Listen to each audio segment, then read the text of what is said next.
বন দপ্তরের যৌথ উদ্যোগে দক্ষিণ দিনাজপুর জেলা জুড়ে শুরু হলো পাখি শুমারি।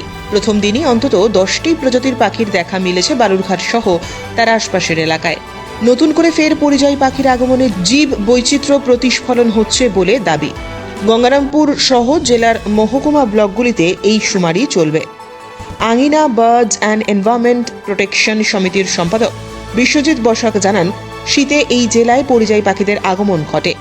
এবার আরও পাখির দেখা মিলছে, যা খুবই ভালো জীব বৈচিত্র্যের উদাহরণ। আমরা বন দপ্তরের সহযোগিতায় আমরা সবাই মিলে করছি, 3টে স্বেচ্ছাসেবী সংস্থা।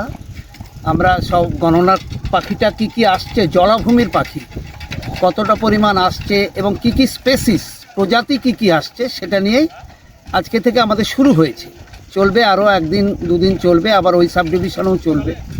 এটা আমাদের আজকে থেকেই কাজটা শুরু হলো দক্ষিণ দিনাজপুর। আজ সকাল থেকে এখন পর্যন্ত কোন কোন পাখির দেখা পেলেন? এখন পর্যন্ত আমরা যেটা পেয়েছি বলছি, ব্ল্যাক কাইট পেয়েছি 3টে, গ্রেট হোটেড মার্টিন 5টা, পাইট কিংফিশার পেয়েছি 4টে, লিটিল রিং পাওয়ার পোভার আর কি 2টো পেয়েছি,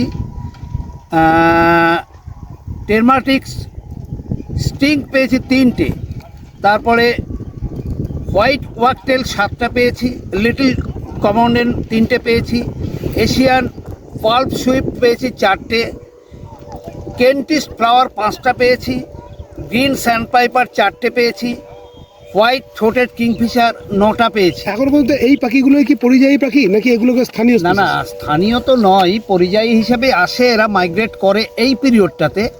1-2টো হয়তো কখনো থেকে গেল, হয়তো যেতে পারলো না, শীত শেষ হয়ে যাচ্ছে, হয়তো তারা টিমের সাথে যেতে পারেনি, বা কেউ ব্রিডিং করেছে যেতে পারলো না, এমন ঘটনা ঘটতে পারে, কিন্তু এগুলো মাইগ্রেট করা মোটামুটি। রিপোর্ট, উত্তরের প্রহরী।